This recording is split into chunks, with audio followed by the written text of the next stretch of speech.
Welcome back to Trimming Our Sails workshop. This is a series of workshops. I know some of you were with us last week, but not everyone was. Just a reminder to update your profile if you haven't already done that. And we'll just get started with our presentation in 1 minute. So I'm going to stop sharing for a second and then we'll get ready to go. So I think we're ready to roll. Again, welcome to week 2. We'll be talking about phytoplankton and water quality today.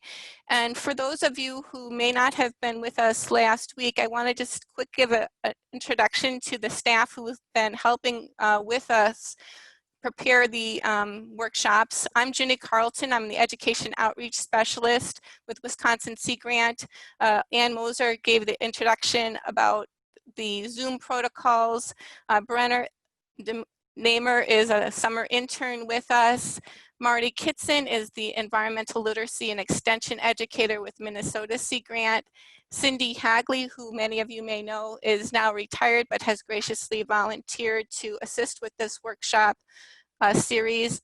Cole Fisher is a graduate student in the environmental literacy program and has also been instrumental. Many of you have communicated with her as you registered and received emails regarding participation. And then of course, Lori Hack has been phenomenal in helping us to make sure that this really does meet the needs of our classroom educators. So that's our staff. We have educators from all across the 2 states, both formal and informal educators. If you're interested in learning more about your colleagues who are participating, we have putting a link in the chat for the file. It's located in our Google Drive under the All Participant folder. And we won't take the time to introduce everyone now, but during the workshop breakout sessions and the joyful hours, we do encourage you to start with that each time you join a breakout room so that you have some information about the participants that you're working with. I'll be introducing the scientists in just a few minutes, so we'll leave them off the introductions for now as well. I wanted to mention that all of you are now part of an organization called Center for Great Lakes Literacy. You may not be thinking of yourselves that way, but this is a network of educators, both informal and formal, across the Great Lake Basin states. And we really encourage you to check out this website. There's a lot of resource materials, both curriculum and professional development opportunities for educators. And it's a wonderful way to meet educators from throughout the basin, obviously virtually, but there's also opportunities to sign up for a professional development that may introduce you to some of the folks across the basin. One of the things that we really need you to do is to complete the action plan by the end of the workshop period. We're going to be presenting many different types of ideas that you might be able to work with your students on. So it's not a requirement at the end of each workshop session, but by the end of the 6-week period, we really do need you to do this. Our grant programming and all these workshops are funded by grants, and this is one of our mechanisms to report out on that work and therefore potentially offer these kinds of opportunities in the future. So again, we're putting the link to that form in the chat. We encourage you to take a look at it if you haven't already. It's a very simple, questionnaire, hopefully not overly burdensome. Please do remember that we are recording the sessions and recording the chat so that, we need you to be aware of that. Question and answers during the presentation, we ask you to hold them verbally, but please do put them into the chat so that immediately after Harvey's presentation, we can address those questions. And now I'm going to turn it over to Ann to ask us a poll question. So if you could go ahead and answer that question, which of these have you studied with your students? You should be able to provide answers to multiple questions if that is the case. And Anne, it looks like our answers have, everyone has responded. So if you can go ahead and end the polling and share the results, that would be wonderful. Wow. So we've really done some wonderful work already. Many of our teachers have created lessons and shared some of this information with their students in the past. And perhaps surprisingly, invasive species is the lead. Many different kinds of species, so that has perhaps a more encompassing realm than some of the other topics. Our scientists today will be speaking about each of these areas, and we hope that you're able to garner some information that you'll be able to use in your work with your students in the future. So Anne, if you can go ahead and stop sharing those results, and I will continue with the presentation here. And I'd like to introduce today's scientist. He is Harvey Bootsma from the School of Freshwater Sciences at the University of Milwaukee. And his research really focuses on collaborative work with emphasis on how land use, climate, and species composition affect ecosystem structure and function. We're fortunate to have two of his graduate students with us today. Unfortunately, I don't have images of them, so I'll just give you a quick bio about them. Grace Ann Tarsa is a second-year master's thesis student at UW School of Freshwater Sciences. She's originally from Traverse City, Michigan, and moved to Wisconsin in 2015 to pursue bachelor's work at St. Norbert's College, and obviously now is at UW Milwaukee. Her research primarily focuses on studying invasive quagga mussels and invasive round gobies in the nearshore zone of Lake Michigan. And the other graduate student joining us today is Nathan Van E. He's a master's student pursuing freshwater science technology degree. He currently lives in Mount Pleasant, Wisconsin, but has moved many times, lived in Rochester, New York, Boston, Massachusetts, Melbourne, Australia, and Saipan.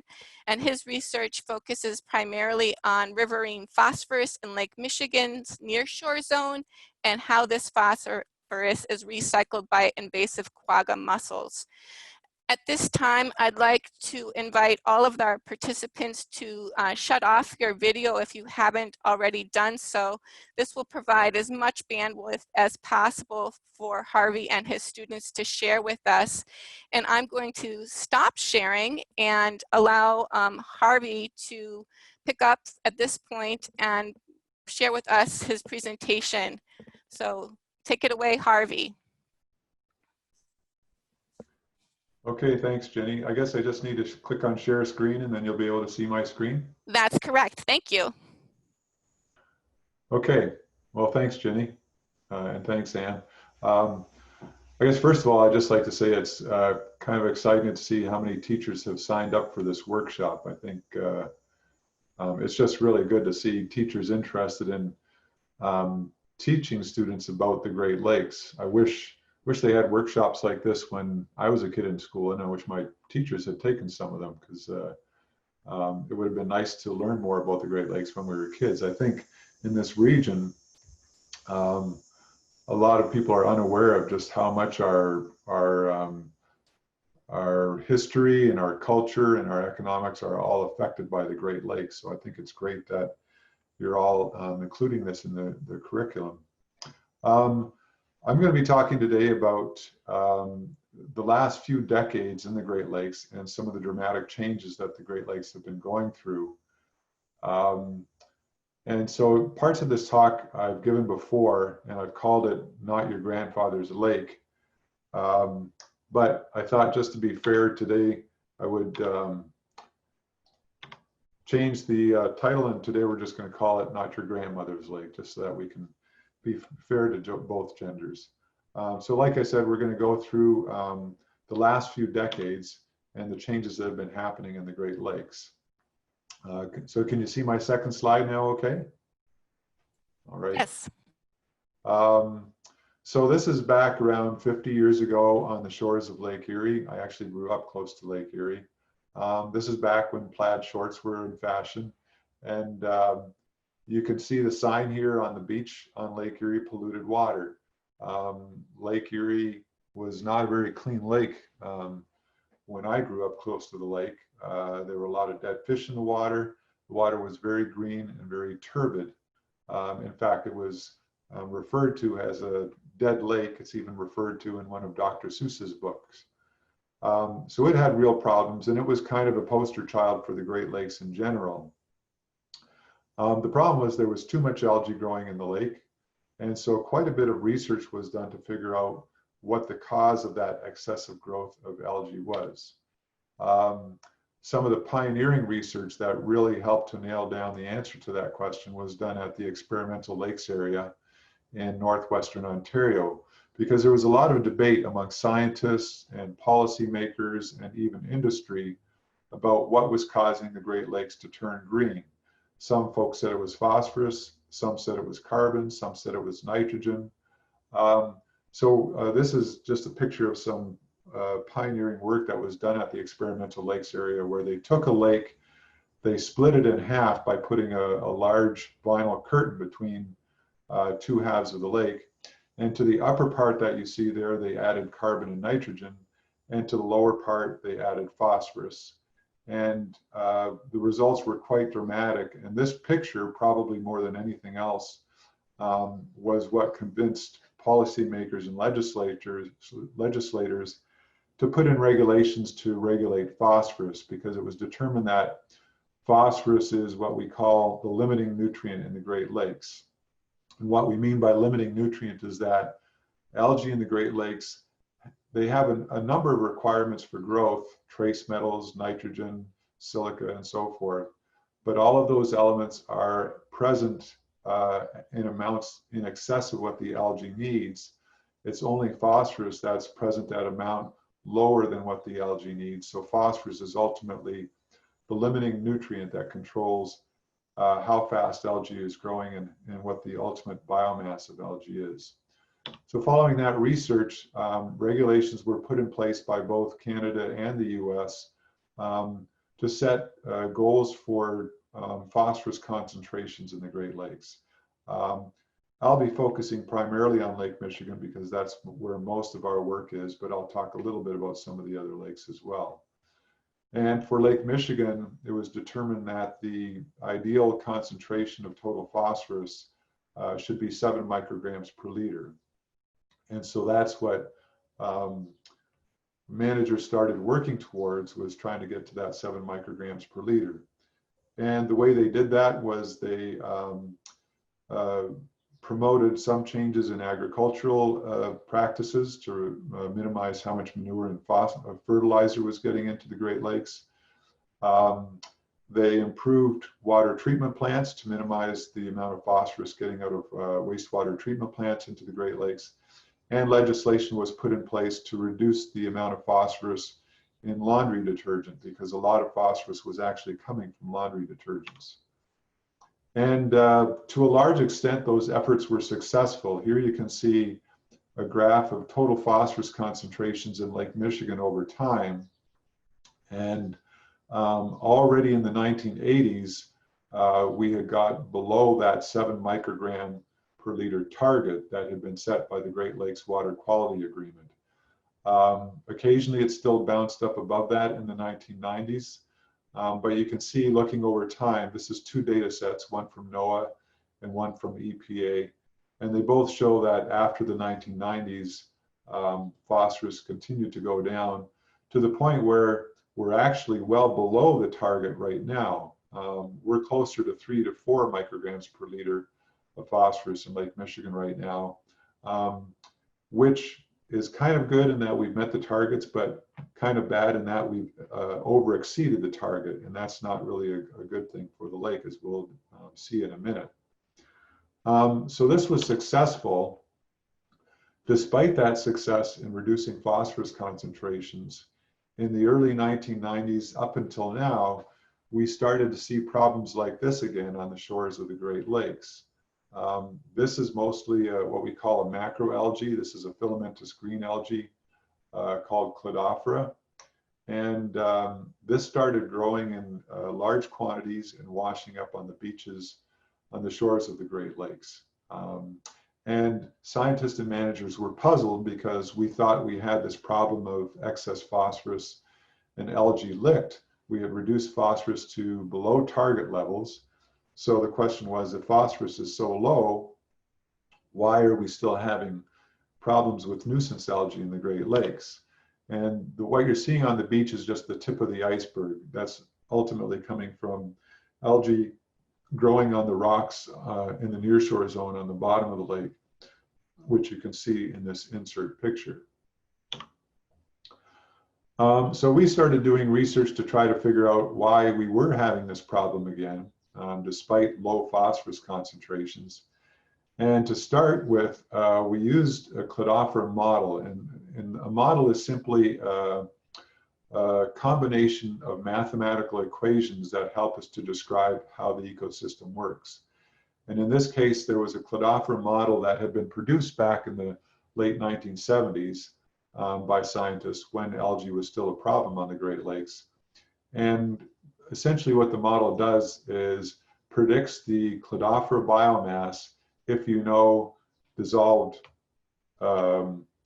phosphorus concentration, and if you know light, and if you know temperature. If you have data on those three things, you can predict how much Cladophora biomass you're going to have growing in the lake. So that was a useful management tool and a research tool. So we said, well, let's use this model, and if we have a lot of algae growing again now, then one of these factors should be driving it. Either there's more phosphorus, or there's more light, or temperature is more optimal for this algal biomass.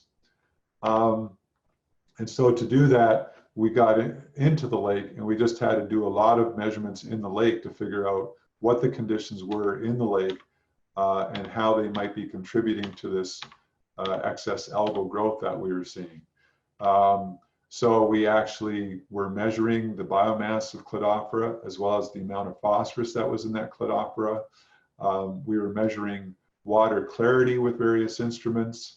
We were measuring currents with current meters to understand whether a certain location was upstream or downstream from river discharge into the lake, which would be delivering phosphorus to the lake. We put in instruments to measure light because that was a critical thing that influences the growth of Cladophora. And we also started looking at mussels. We put in sophisticated instruments on the bottom of the lake to understand how much mussels were eating and what they were doing with the food that they were eating. Most of this work was done just north of Milwaukee here, but we've also done quite a bit of work up in the Sleeping Bear Dunes area up in northern Michigan. So we collected a lot of data over a few years, and we used that data to drive this Cladophora model that I was just talking about earlier. So what you're seeing here is data from 2006 till 2014. And in each of these graphs, the points that you see are actual measurements that we made of the biomass of this Cladophora in the lake. And then the green line that you see is the simulation from the Cladophora model. And so you can see in most years, the Cladophora model actually worked fairly well.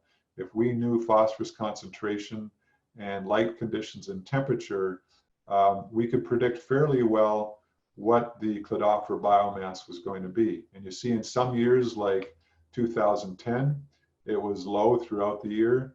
Other years like 2008, we had some really big spikes in Cladophora. So the usefulness of this model was we could then use the model to say, well, what caused Cladophora to be high in 2008 and low in 2010? And it turns out that it was not just one factor, but it was generally some combination of phosphorus and light that was causing these highs and lows from one year to the next. So then the question was, well, what's regulating the phosphorus in the light environment that's ultimately controlling this nuisance algae? Well, to get at that, we have to start talking about invasive species. And I saw in the poll that looks like a lot of you have already been talking in your classes about invasive species, so that's great.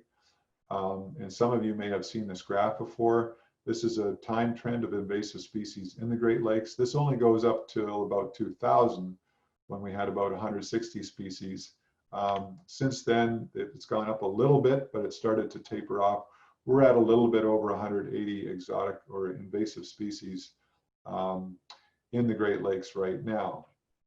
And I'm not going to discuss all of them, but when we talk about invasive species or just species composition in general, one concept that's useful to be aware of is what we call keystone species.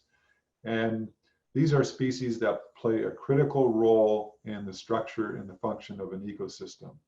So out of these 180 plus invasive species that have come into the Great Lakes region, a lot of them are relatively benign. They haven't really changed the way the lakes work that much. But there's several that are what we call keystone species that have had a real dramatic influence on the Great Lakes. Here's a few of them here. Going way back in time, we have the alewife, which is actually a marine fish, and the sea lamprey. Both of these got into the Great Lakes way back in the early 1900s when the Welland Canal made a connection between the ocean and the Great Lakes, and it allowed these species to get past Niagara Falls and to get into the Great Lakes. So they've been here for quite a while. And then more recently, we've had some of the zooplankton, the spiny water flea, also known as Bithotrephes, and the fishhook water flea, also known as Cercopagus. They're a problem because they feed on other zooplankton, and in some cases they're difficult for fish to eat because they have these long spikes on them that make them difficult to ingest. And then more recently, we've had zebra mussels, which were then followed by quagga mussels. And around 2005, the round goby also started to explode in the Great Lakes. So I'm going to be talking mostly about what quagga mussels have done to Lake Michigan. So here's quagga mussels here. There's lots of them in the lake. It used to be zebra mussels just were living on hard substrate around the periphery of the lake because they need a hard substrate. Quagga mussels are different. They can live on soft substrate and they tolerate colder conditions. So rather than just living around the periphery of Lake Michigan, they're covering the entire bottom of Lake Michigan. And here's an example of what these mussels do. So this was just a simple experiment where I took some Milwaukee harbor water and I put it in 2 containers. And in one container, I added a few mussels, and the other container had no mussels in it. And I just let these sit for about half hour. And you can see after half hour, the container with no mussels is still quite turbid, whereas the container with mussels, the water has become much clearer in there. And that's because these mussels are filter feeders and they've filtered out most of the particulate material in that water. So they've really cleared it up. And that's essentially what they've done to the Great Lakes. So these graphs here are showing essentially what is water clarity in the Great Lakes. It's measured, these are satellite measurements. It's measured, we call KD 490, which is simply how fast light is extinguished as it passes from the surface of the lake into the lake. And generally, the lower the KD 490, the clearer the water is. So you can see Lake Superior hasn't really changed that much. It's always been a very clear lake, and it's still a clear lake. But if you look at Michigan and Huron, they've both become much clearer since the 1990s. And in fact, Lake Michigan now, you can see it's got KD 490 values below 0.1. Those are lower than what we see in Lake Superior. Lakes Michigan and Lake Huron now are actually clearer than Lake Superior is, which has never happened before. Lake Superior was always kind of the gold standard as far as water clarity goes. But now Michigan and Huron are even clearer thanks to the quagga mussel, which is filtering all this particulate material out of the water column.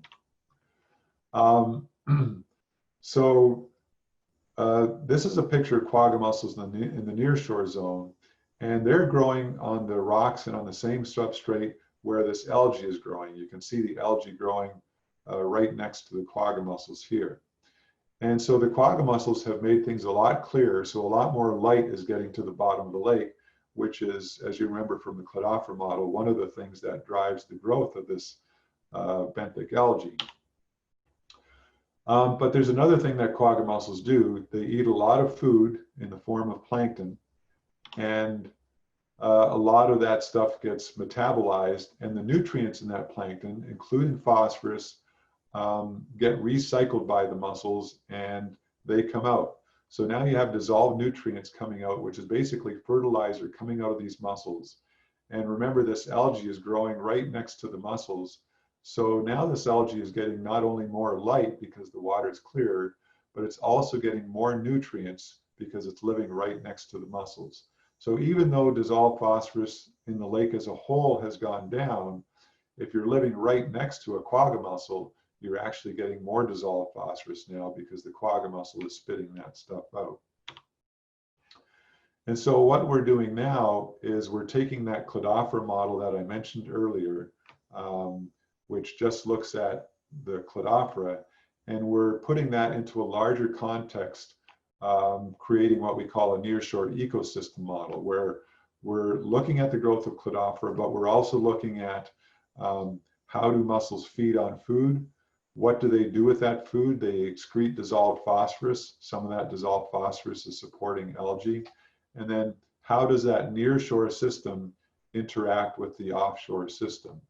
And an important question here is what's happening with phosphorus that's coming into the lake from rivers, because a lot of that phosphorus is particulate phosphorus that used to just go out into the open lake.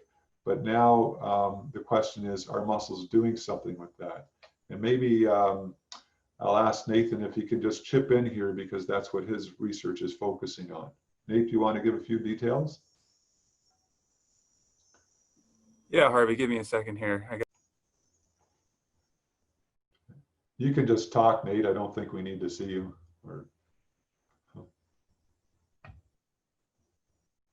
And Nate, you are on mute, so please unmute yourself and then begin again. Thank you. Thank you. All right. So yeah, I have kind of three main questions that I'm looking at. And part of that is questions that we're answering in the lab, and then stuff that's actually happening like out in the field. And so one thing we're looking at is, are rivers contributing different kinds of particulate phosphorus? And so phosphorus can attach to different types of particles, and some of it is more bioavailable than other particles to algae. And so those are kind of two questions in one. So we're looking at two different rivers and seeing what kinds of particulate phosphorus are going out into the lake. And then we're also doing experiments in the lab to see if they are more bioavailable and how mussels are processing that. And then the third kind of question is, what spatial extent do these river plumes have out into the lake? So basically, how far out do these nutrients go? Are they just stuck here in the near shore, or are there conditions where they actually go out further into the more pelagic zone of the lake? I see a question here. So what percentage of the, oh, it disappeared. Yeah, Nathan, we're going to hold the questions till after your presentation. We do have a pretty tight agenda, so we'll get to them later. Thank you, though. All right. Thanks, Nate. So here you can actually see the results of the Cladophora model, where once we had a model that worked and we developed this nearshore ecosystem model, we could start asking questions like, what would happen if we removed mussels from Lake Michigan? Because we know that they're affecting water clarity and phosphorus supply. And so you see the two graphs here. The upper graph is Cladophora biomass if you have mussels at a typical density of 5,500 per square meter. The lower graph is showing what the Cladophora biomass would be if you had no mussels. And so what the model is telling us is that mussels are having a huge impact on this nuisance algae in the nearshore zone. And by clearing up the water column and providing phosphorus, they're really driving the growth of that algae. So that's the nearshore zone. What about the offshore? Well, here's a plot of quagga mussels over time in Lake Michigan. Back in the 1990s, we had virtually none. And now you can see, this is 2010. the whole lake is covered on the bottom, and there are even more now than there were in 2010. And this is just a short video to show a sled. This is at a depth of 180 feet on the bottom of Lake Michigan. I'm going to jump ahead. We're pulling the sled on the bottom of the lake, and you can see what the bottom of the lake looks like. Now, 20 years ago, all you would have seen was gray silt on the bottom of the lake here. But now this is all mussels you're seeing. This is just a brief video. We actually pulled this for about half hour, and you see exactly the same thing for half hour. You could tow this all the way across to Muskegon on the other side of the lake, and this is what you would be seeing all the way. And this is just a speeded up time-lapse video showing mussels on the bottom of the lake. This is at a depth of about 170 feet. And if you look closely, you can see their siphons sticking up into the water column. They're like little straws. Their siphons are sticking up, and they're sucking in water and filtering the plankton out of that water.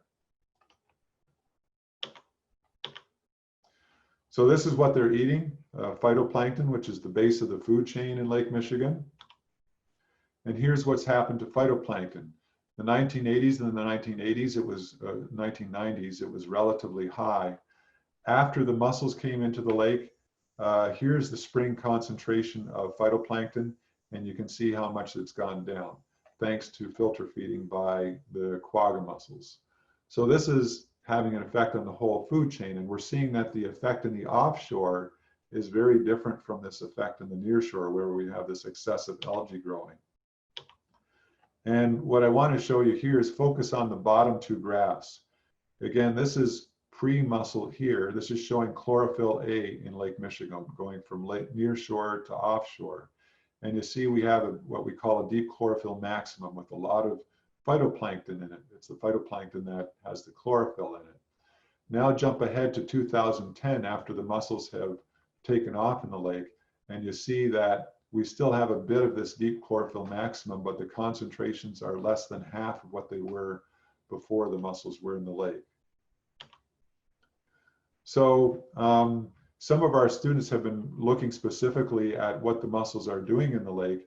This is one of my students, Emily Tyner, who is measuring mussel feeding rates and mussel metabolism. And her studies show that, kind of to put it into context, quagga mussels in southern Lake Michigan consume enough calories in one day to feed Milwaukee for 2 weeks. So these things are a huge energy drain for Lake Michigan. They're sucking all the plankton out of the water and pumping it into mussel biomass. And if you're a zooplankton, that's not a good thing, because zooplankton feed on that phytoplankton.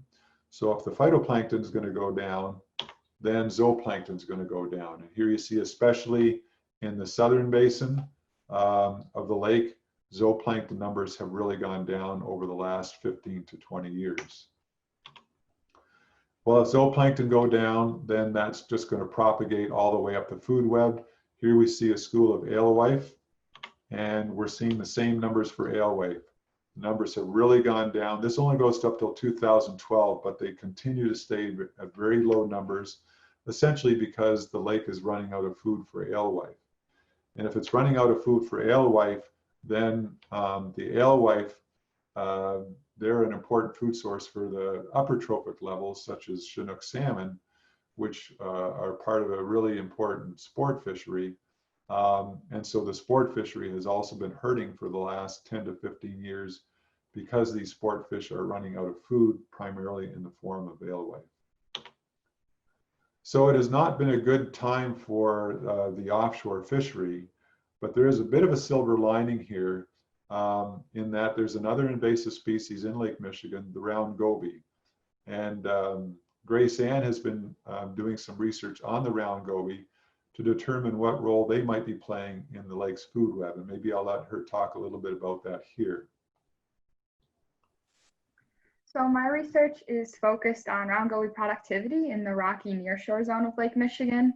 And specifically, I'm interested in the abundance of round gobies at the 2 sites that Harvey had mentioned earlier, the size and age distribution of those populations, as well as what the gobies are eating and how much of it. And the goal is to combine all of those factors into a model that describes the potential of round gobies to transfer energy from the benthic region of the lake, such as quagga mussels, to upper trophic level fish and birds, such as lake trout, lake whitefish, cormorants, and gulls, just to name a few species that feed on round gobies. Right, so as Grace Ann mentions, the gobies are potentially one way that all this energy in the nearshore zone may get back into the food web. Here you can see them feeding on quagga mussels. So maybe quagga mussels are not a dead end in the food web as we feared, but some of that energy is going through gobies back up to other fish in the food web. And in fact, we are seeing that some fish in Lake Michigan are benefiting. So while the salmon are hurting, some other fish like brown trout that you see here are actually benefiting because they've learned how to feed on round gobies. And in the last 10 years, the record size for brown trout has been broken 3 times in Lake Michigan because they've got so much food to feed on now. So that's kind of the end of the presentation. Just some key points here.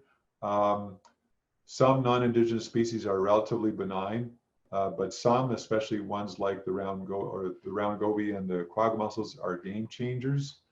And the lake's response to human activity depends on community composition. So like I said, we thought we had the lakes under control by managing phosphorus, and we more or less did until quagga mussels came into the lake. And then point number 3 here, those quagga mussels basically change the rules about how the lake works, and that changes how we are managing the lakes. And then finally, the 4th point here, the science we do can advise policy and management, but there's need for other input as well. So for right now, we know that certain fish are benefiting from the changes in the lake and other fishes are being hurt. So one question is, well, should we change which fish that we're stocking into Lake Michigan? Well, that depends on your values. Some people would like us to return to a more pristine state where we're stocking indigenous fish like lake trout. But other people who, for example, love sport fishing would rather see us stocking fish like coho and Chinook salmon that are better sport fish, even though the lake is not as good at supporting them as it used to be. So we have to consider those values along with the science when we're deciding how to best manage Lake Michigan. And I'll finally end with this point here, which I think is a good point for educators. This is a quote from Dave Barry. There's nothing wrong with enjoying looking at the surface of the ocean itself, or we could say the Great Lakes themselves, except when you finally see what goes on underwater, you realize that you've been missing the whole point of the ocean or the Great Lakes. Staying on the surface all the time is like going to the circus and staring at the outside of the tent.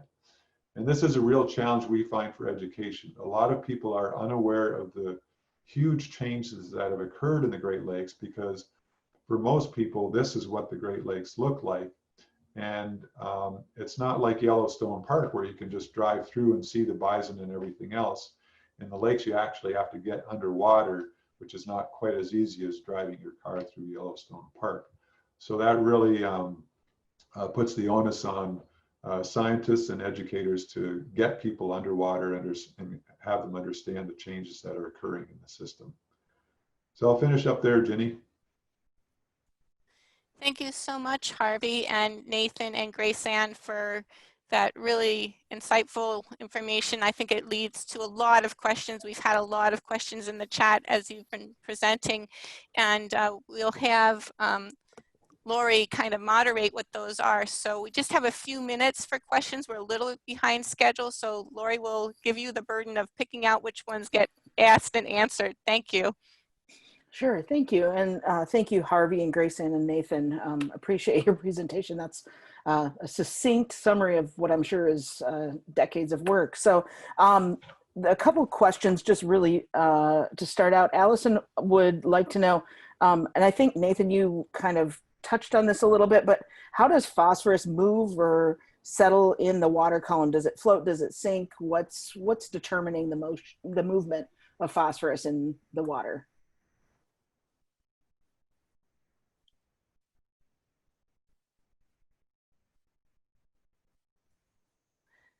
Yeah, go ahead, Harvey, and answer. We'll just, Oh, sorry, I thought Nathan was going to answer that. Yeah, I did too, but he didn't pop in, so we'll let you go Okay. ahead. Well, the quick answer is there are actually several forms of phosphorus. Dissolved phosphorus is what the algae need to grow. And so if that's in the lake, the algae will use it right away. And some of the phosphorus coming in from rivers is in the dissolved form. But a lot is also in the particulate form, which can either be attached to clays or part of vegetation from the land that's coming into the lake. And we don't really know what happens to that phosphorus when it gets into the lake. Does it just stay in that form and sink out and get buried in the lake? Or the hypothesis now is that mussels are feeding on that stuff as it gets into the nearshore zone, recycling it and converting it to the dissolved phosphorus form that algae need. Okay. So it seems like as we look at toward the end of your presentation, you talk about how, you know, this is kind of, I mean, there's definitely an extent of mussel quagga infestation that is, I mean, we can't touch it really. Kind of seems like the new normal. So what kinds of action might citizen awareness promote? What types of things would we accomplish, you know, if we, like Dave Barry suggests, start going inside the tent and looking at some of this stuff? What are the goals of citizen awareness in this case that seems so complicated and almost, to me, it seems hopeless a little bit? Yeah, no, you're right. It is a challenge. And a lot of times when I give this talk, it's a little bit depressing because we don't have any silver bullet answers for questions like that. But I think there's a few takeaway lessons. One is that we have really impacted the Great Lakes, but this is still happening in a lot of our inland lakes. And so it's really important to try to prevent the spread of these mussels in a lot of the inland lakes. They are in a bunch of the inland lakes around Wisconsin and other Great Lakes states and provinces, but there's also a lot of lakes that are free of them. And so we'd like to keep them that way. And that involves things like people being aware of how they're transporting bait, how they're cleaning their boats and so forth. So that's a really important lesson. And also for the Great Lakes, we've got the mussels now, but there could be other invasive species coming. We really need to be more vigilant about stopping further invasive species from coming in the Great Lakes and throwing us for a big curveball again with some other unpredicted impacts. I will say that in the lake, we are looking at the possibility of doing localized control. So I mentioned some of the work we're doing up at Sleeping Bear Dunes. We've actually removed mussels from a large area up there to see whether it has a positive effect on fish community composition, fish spawning, and nuisance algae. We'll never clear all the mussels out of Lake Michigan, but there is the possibility that we might be able to manage localized areas and achieve benefits from those localized efforts. So That's interesting. Yeah. Thank you, Harvey. I think if it's okay with you, we'll get you the questions and have you answer those for our participants because we weren't able to get to all of the ones that came up. Is that all right? Yeah, that's great. Great, thank you. yeah, so we'd like to then turn it back over to you, Harvey, and your students. I believe you have an activity demo that you wanted to share with our classroom educators that could help facilitate perhaps moving some of the information you've shared with us to use with their students. And I think it revolves around some of the boys that are out in the Great Lakes. So I'm going to turn it back over to you to share that activity information. And ideally, if we can do it in 10 to 15 minutes, that would be really helpful. Thank you. Okay. Can you still see my screen, Jenny? Yes, I can. Okay, great. You might want to switch back to the presenter mode rather than the startup, but yes, we can see it. Thank you. Okay, is this mode here good? Yes, that's great. Thanks so much. Okay. Yeah, so I just want to talk briefly about observing systems that we have in the Great Lakes. Here's a map of Lake Michigan. These red spots are showing 3 locations where we have buoys on Lake Michigan. But I'll show you in a second that these are all over the Great Lakes. And these are collecting data, and that data is available, a lot of it in near real time, to the general public. It's used for research, it's used for management, but it's also very useful for education. And there's two main sites where you can access that data. The first is the Great Lakes Observing System. So I've provided the URL here for that site. And it's actually GLOS that funds a lot of the observing systems that are in the Great Lakes. And the other is the National Data Buoy Center, which also serves as a conduit for the data that's provided from these buoys. NDBC also has some of their own buoys that they put in the Great Lakes. And here's a URL for them. So I'll give you a quick look at those sites and how you can get some of the data. First, we'll go to the buoy we have at Sleeping Bear. And on that buoy, we have a number of instruments. And one of the things we have on there is an underwater webcam.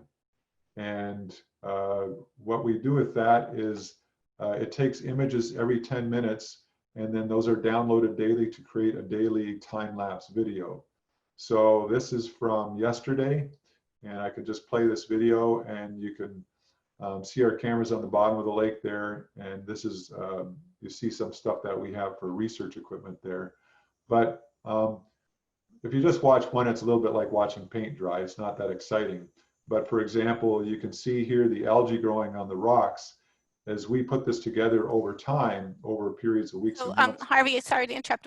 We're not actually seeing it, so we're going to try to get the link into the chat so people can see it on their own. So just go ahead and let us know what key points are, knowing that people may have to look at it on their own afterward. Yeah, okay. So it looks like you probably can't see the, or I have to share something different if you want to see those. Okay.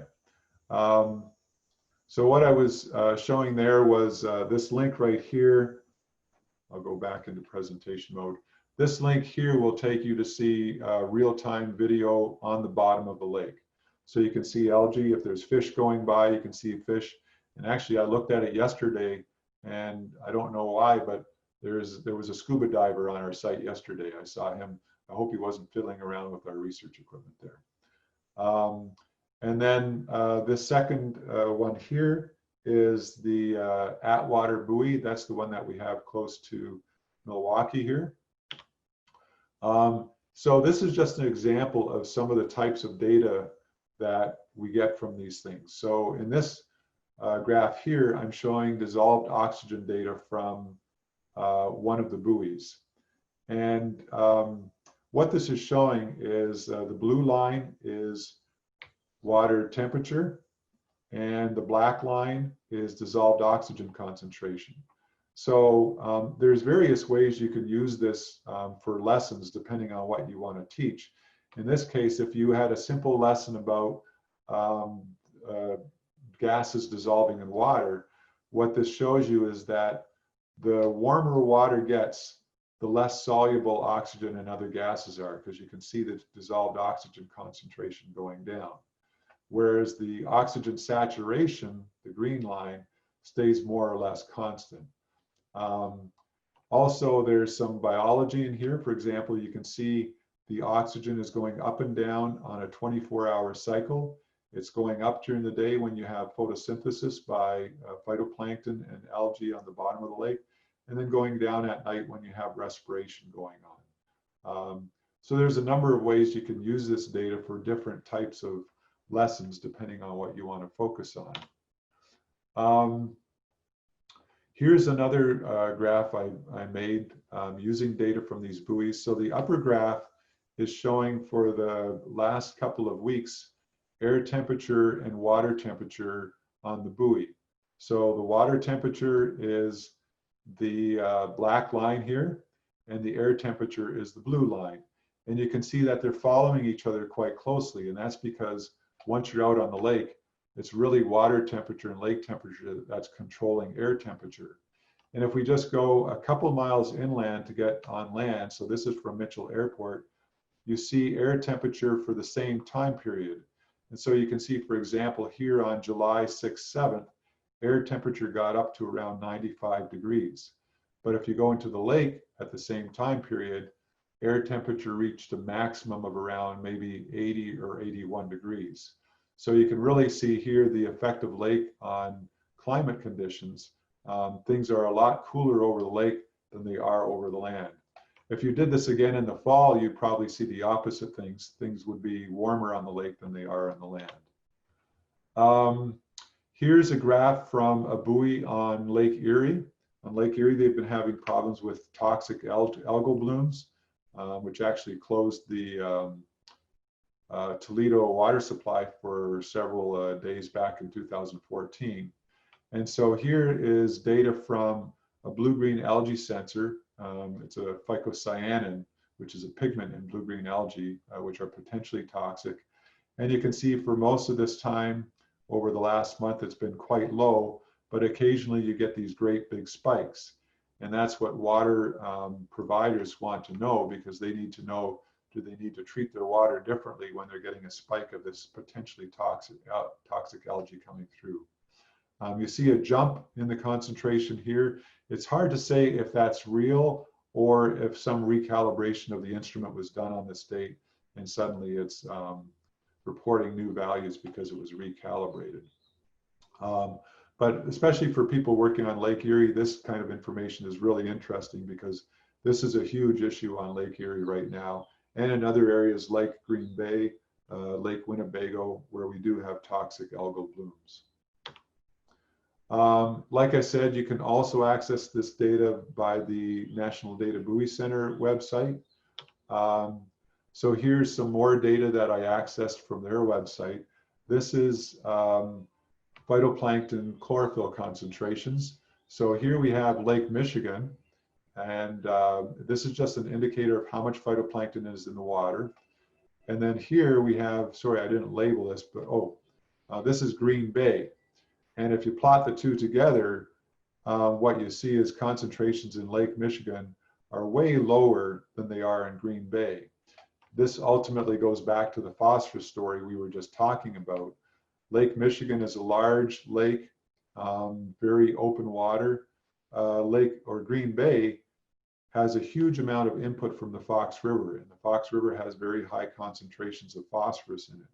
So that phosphorus is really driving plankton growth in Green Bay, which is much higher than what we're seeing in Lake Michigan. So this is just a comparison of Green Bay and Lake Michigan, but you can pick data from all of the lakes. So it would be cool to do a similar comparison of Lake Superior versus Lake Erie, and then have your students think about, well, why is phytoplankton so much more abundant in Lake Erie than it is in Lake Superior? So these are, I just made a list of potential buoy-related lessons that could be brought up in the class. Thermal stratification, warmer water is less dense than cold water, so you always see the warm water on top. I showed you the oxygen pulses driven by photosynthesis, the effect of temperature on gas concentration, comparing over lake and over land weather, comparing different lakes and comparing weather over land and over the water. Even just how to visualize environmental data. There's tons of data there. Getting students to learn how to create graphics and visualizations. Heating and cooling is becoming a bigger topic as we look at issues of climate change. What role do the Great Lakes play in climate change? And then there's enough of a data set now that you can even look at interannual differences in long-term trends. How is this year different from last year, and why is it different from last year? And then things like looking at the relationship between wind speed, wind direction, and waves. What is it that's driving wave height? And that can be done in the spring and fall because you get very different relationships in the spring and fall. And then, Anne, you sent me this, which I think is really nice. It just matches up what I've been talking about very well. This was put out by Illinois Indiana Sea Grant. They've actually put together a book with a whole bunch of lessons that allow teachers to use data provided by these buoys as support for those lessons. So sorry I couldn't show you any of the animations or anything, but if you just go to some of those websites that I included in the presentation here, you can look at the data for yourselves.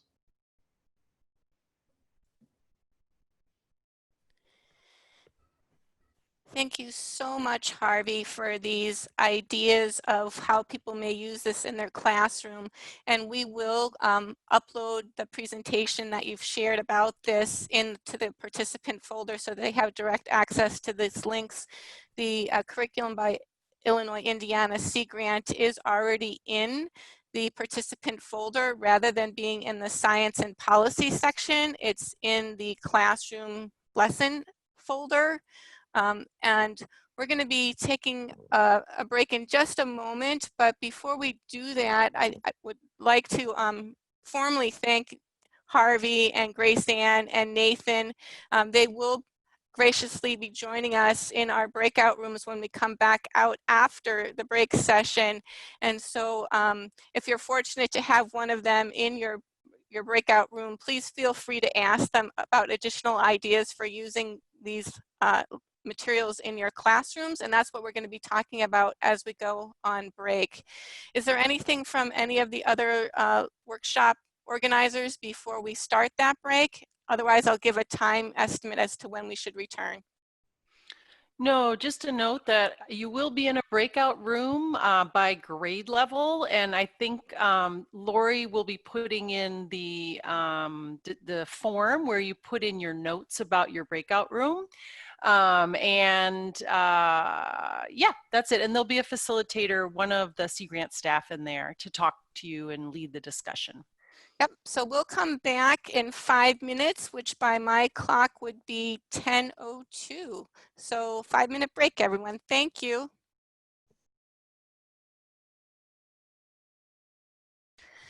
So thanks, everyone. Hopefully you're back from break. Let me just give a quick introduction as to what's going to be happening next. We are going to be moving into our breakout rooms. Once you arrive in your breakout room, please immediately choose someone who will be recording on behalf of your group. There is a link in the chat.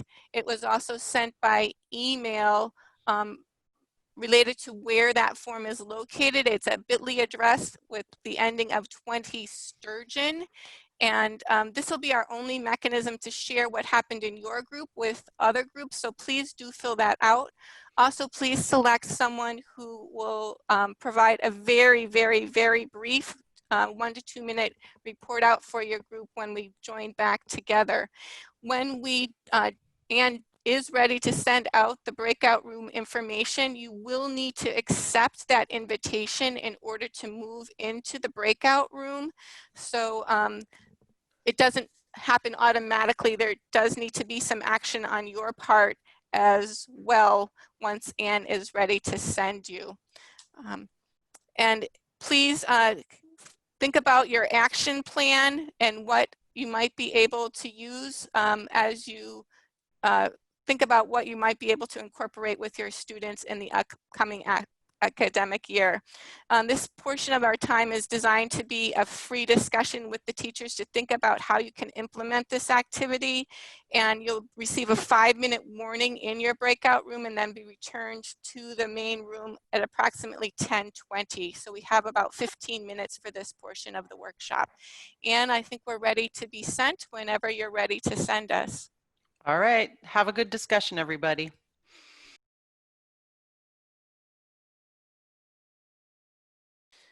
Thank you, everyone, and welcome back. Hopefully it wasn't too abrupt as a coming back. If we can ask you once again to close out your videos, that would be helpful for some of those who are in areas where bandwidth is a little bit more difficult.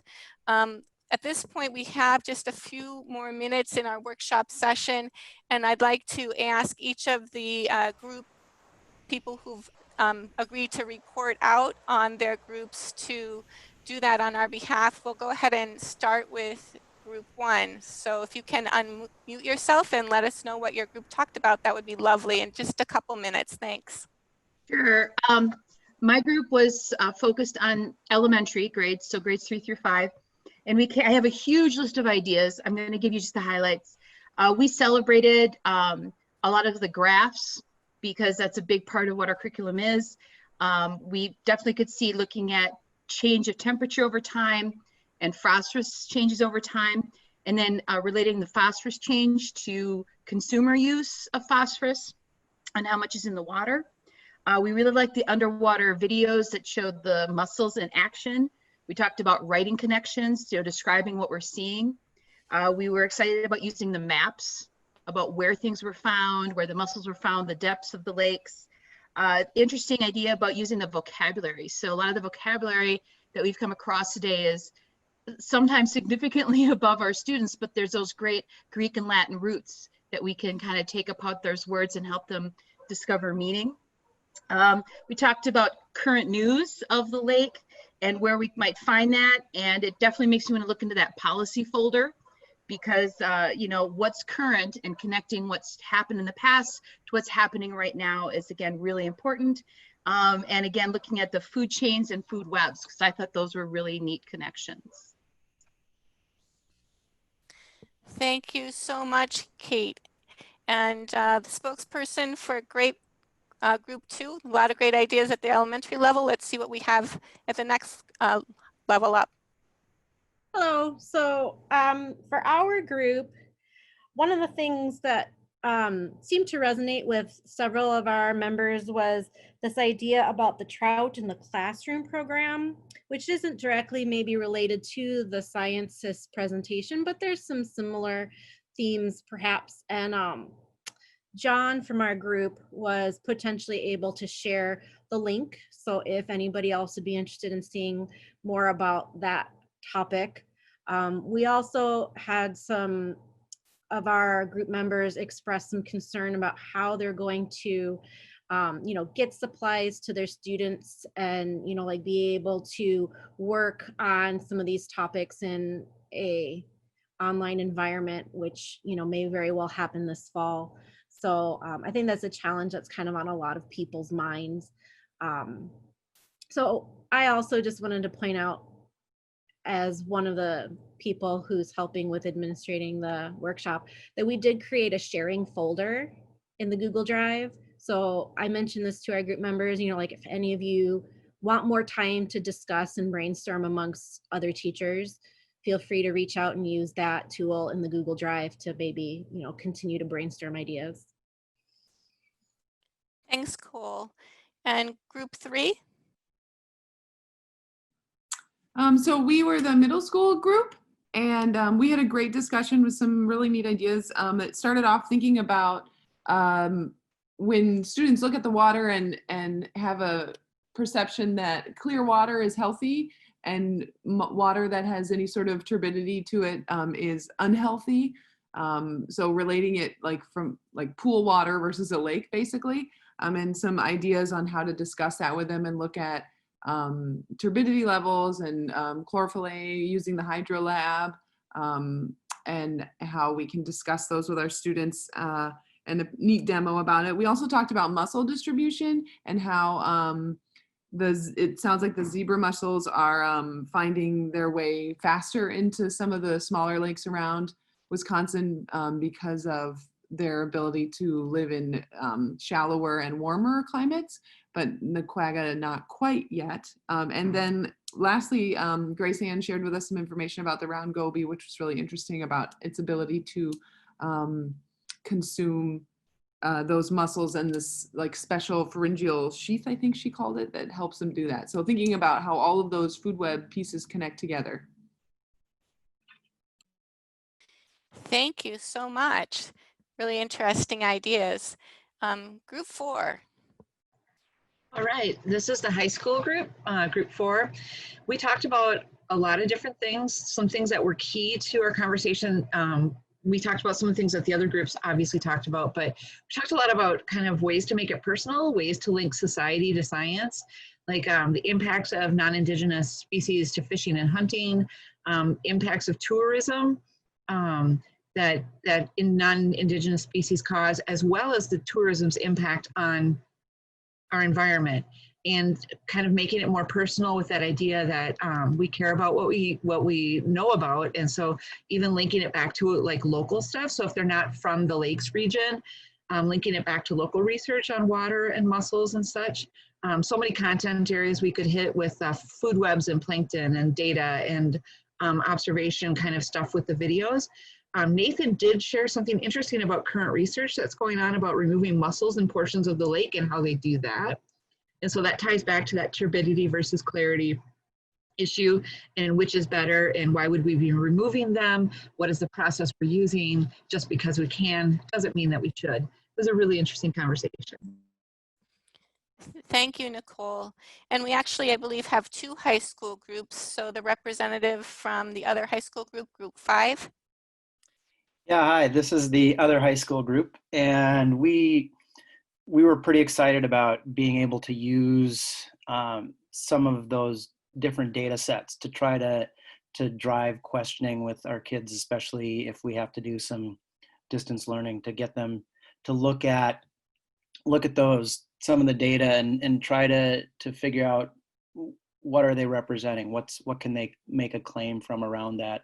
And one of our other conversations was the tie-in for kids. How can we get kids to really care about this and worry about this if they're out and they're not seeing, like we've mentioned before, that they're not seeing this stuff happening below the lakes. And so we had some conversation around that too. Thank you so much, Mick. And our informal group, Group 6. I can report out on that. This is Leah. We talked about having narratives for 2nd graders, like in the elementary school, of very brief narratives of what this looks like, to do even like food web activities that would be really helpful. Filming short lessons to help connect to the virtual world that some of us might be working in, and using like 1 concept per video. And then we also talked about having continuous data in other more mature realms of mature students, and looking at what that looks like with math literacy and English literacy components. So. Thank you, Leah. And thank you to all of you who have participated today, joining us for the past hour and a half. We have tried to cram in as much as possible to give you an idea of some of the things that are happening across the Great Lake Basin, some ways you may be able to use this information with your students. And if you're interested in talking more about these ideas, we do encourage you and hope you will be able to join us for our joyful hour that starts technically at 10:30. We will take a couple minutes longer to get started this morning probably, and potentially join us for other workshops in this series again on Wednesdays beginning at 9 a.m. If you weren't registered for additional sessions and would like to join us, please let us know by email. And thank you to all of our scientists, Harvey and Grace Ann and Nathan. We really appreciate it, and also appreciate your willingness to answer the questions that we were asked during the chat and we weren't able to get to today. So thank you to everyone. We're going to formally close out this portion of the workshop session, be on a few-minute break, and then start up with the joyful hour shortly. Thanks again. Breakout room number 1 is being led by Olivia. She's talking about cross-curricular applications of Great Lakes literacy. Room 2 will be Jennifer. She's talking about the Coca Ross Citizen Monitoring Program. Breakout room 3 is Dave, who will be talking about Brewery Creek Water Quality Monitoring and Summit.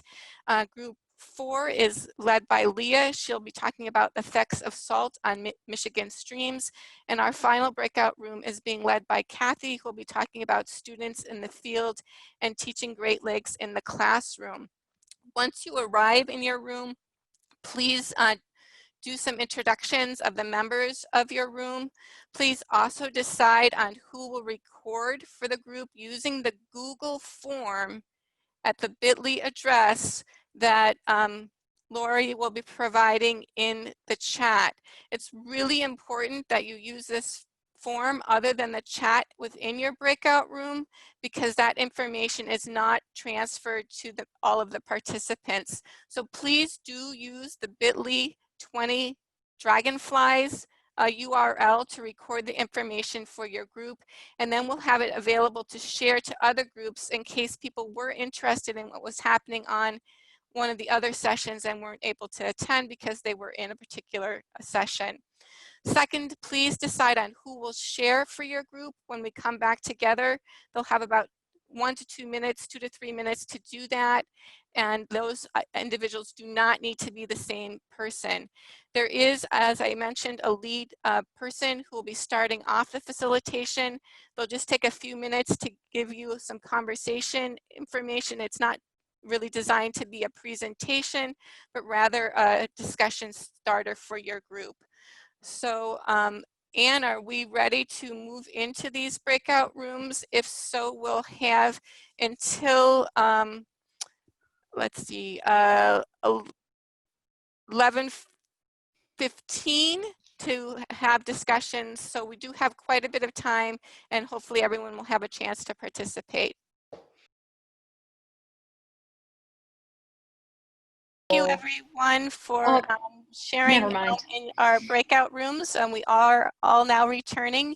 And if we can ask you, we are a smaller group than we are during the workshop sessions, so let's give it a try, especially for those who are reporting out, to have their video cameras on. I think it is helpful to kind of see who the group is and who's presenting. And if we do run into a problem with the bandwidth, then we'll go ahead and ask you to turn off the videos. So just as a reminder, we did have groups talking about a variety of different topics. Hopefully each of them had a recorder, and so we can share that information. Obviously, the person reporting out isn't able to share all of the conversation that happened within their sessions. And we're going to start with the group that Olivia was the facilitator for. They were talking about cross-curricular applications of Great Lakes literacy. And if we could have that representative share, that would be lovely. Thank you. Hi, I'm Celine. I was in that group. I'm just going to highlight some of the different things that the teachers were talking about, and hopefully you can get something out of that. Ginny was talking about curriculum around shipwrecks through freshwater science that she worked with Wisconsin Historical Society. And basically it's a narrative story where they used a rove and interconnected it with the different curriculum studies. And then Michelle was talking about how her students work with water quality, and she likes to build on the different scientific process. And basically they investigate their own questions, and she's taken them to the WSST, and they present their research, and it sounds like they've done quite well. Olivia talked about the DECA group aquaponics challenge, doing a tabletop unit on water quality as well. And then we just talked about the different things that were available through Sea Grant, the loaning library, which I guess I wasn't familiar. There's so much great resources there that we should all be using, such as the Just Rover, and I'm really interested in getting my hands on the trash trunks, which is plastics in the Great Lakes. So I'm hoping that'll be available soon. Hopefully I captured what we talked about. There was a lot, but those are a few things that I took notes on and stood out to me. Does anyone from that group have anything that Celine just wasn't able to share, that just critical to share with the group? I think she did an excellent job of summarizing our conversation, but if there's anything essential to share out that anyone wants to add?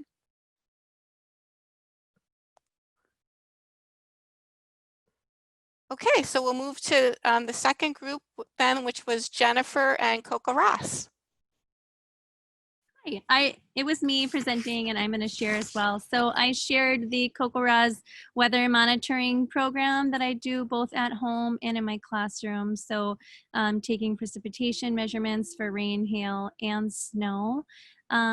Just talked about the procedure, how to do it, how to use the data in your classrooms. There's maps. You can see all the reports in in your small area or across the whole country. It's very easy. The kids do it, do the work. And also we talked about other citizen science projects, such as, what else did we talk about? We talked about, I just mentioned that I do stream monitoring, frog monitoring, some monarch monitoring, and we had a really good conversation about tick monitoring. Yeah, that was our conversation. Anyone from group 2 like to share anything else real quickly?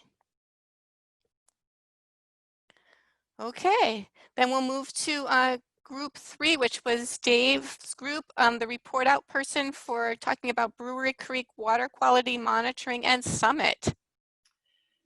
Hi, so we were talking about Dave's project that he does with his students on Brewery Creek in Duluth, and the monitoring that they've done there for 7 years or so, looking at how to get kids out to the stream, how to get them to buy into their local stream and the things that they're finding out there.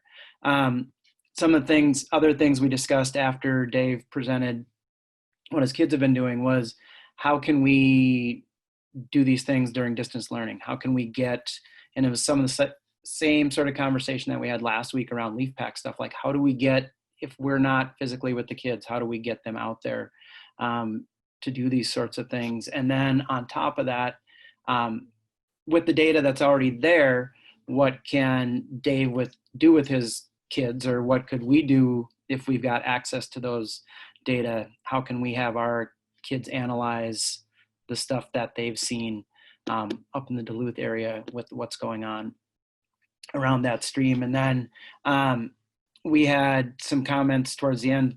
Cindy was talking about, they're looking at what can Seagull do to help us teachers get kids outside doing what sorts of things can be put together, because Sea Grant and Seagull has all these sort of things that they can send out to us, but what could they send out that might be a little less tech intensive, a little less teacher explaining intensive, so that we can get it to kids, get it in their hands without having to do a lot of explanation with it.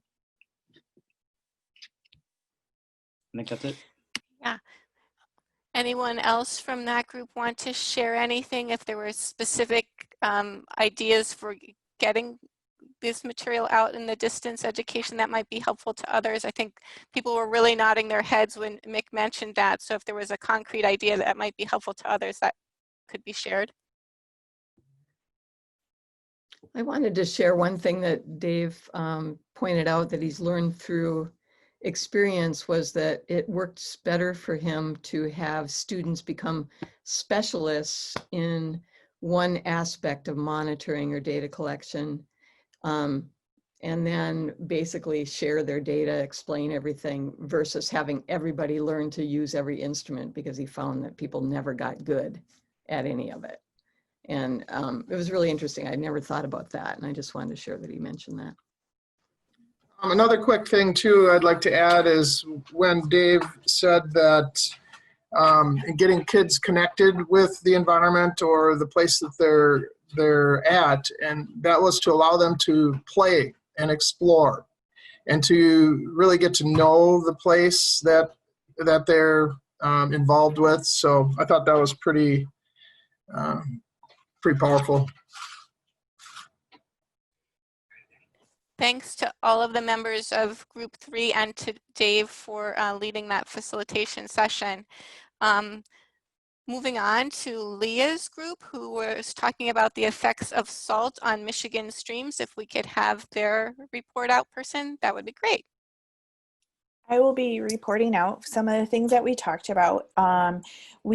I discussed some of my research in my own experiences as a student of being in the field in the summer versus the winter, and some of the hiccups that I experienced to be aware of. But then we also talked about collecting things from a stream, similarly to what we discussed previously, looking at macroinvertebrates.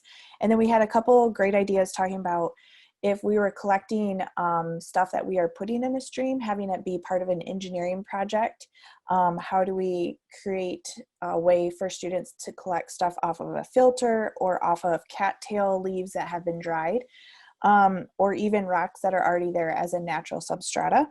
We also talked about salinity levels, where we could maybe find that data, but also there's historical data that shows there's an increase, and relating that back to measurements that we can have our students do at any point. So looking at the impacts of salinity levels does impact the chlorophyll response and the photosynthetic response. And then we talked about how at what grade level could each of those be applied. At second grade, what would that look like, and how could we meet the standards looking at the impact of salinity levels and photosynthesis or energy levels in a plant at the second grade all the way to the college level. So I think that's it. Well, there's a lot more. Yes, I'm sure there is. And is there anything else that someone from that group feels would be helpful real quickly to others who weren't able to participate in that session today?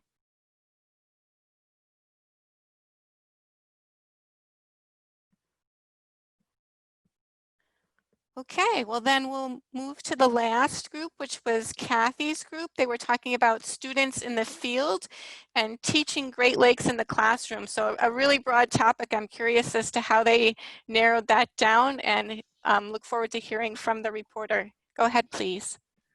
So we talked about a lot of things, as you can imagine.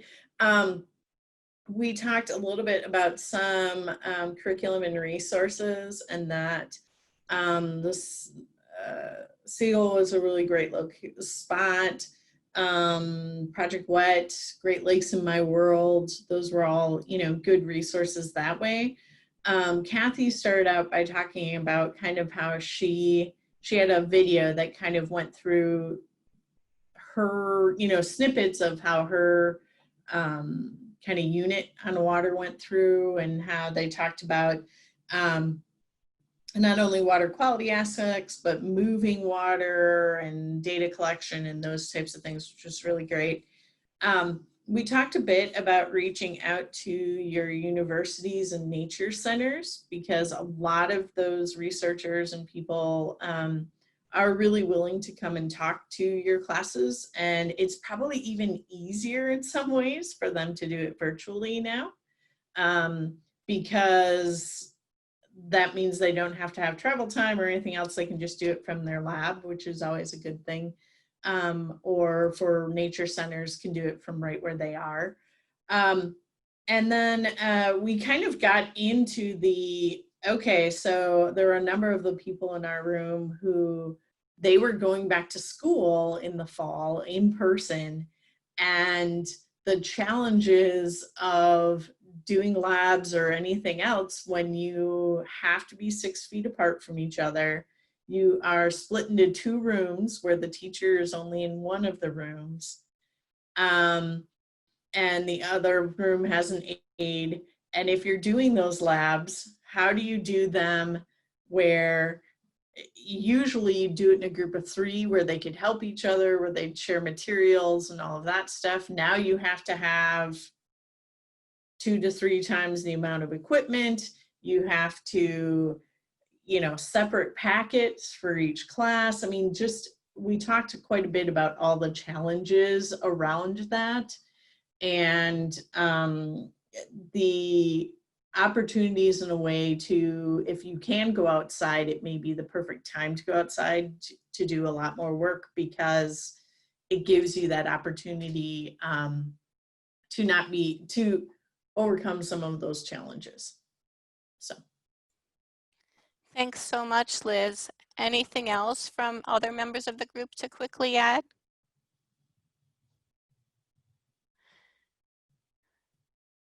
Okay, well, just a reminder that there is a folder called the Participant Sharing folder within the participant section of the Google Drive, and that is a location where all of us can share additional resources with one another, whether it's curriculum ideas, links to other resources, or possible presenters. So please do feel free to make use of that folder. It only benefits all of us. Next week's topic is cyanobacteria and toxic blooms. It will pick up a little bit on what Harvey and Grace Ann and Nathan were speaking about very briefly today, of some of that work that's going on with toxic blooms with a particular type of algae and bacteria. So we hope that you're able to join us next week at 9 a.m. here on Zoom. And if you didn't originally sign up for that particular session and are interested in participating, do please let us know. We'll be sending out link information for that next workshop, just as we did this week, a couple days before, and please consider looking at the materials ahead of time so that you're well prepared for the scientist lecture, if you want to call it that. We call it a presentation because we try to then use the information in our joyful hours and breakout sessions. So thanks to everyone again for participating. We'll look forward to seeing you again next week.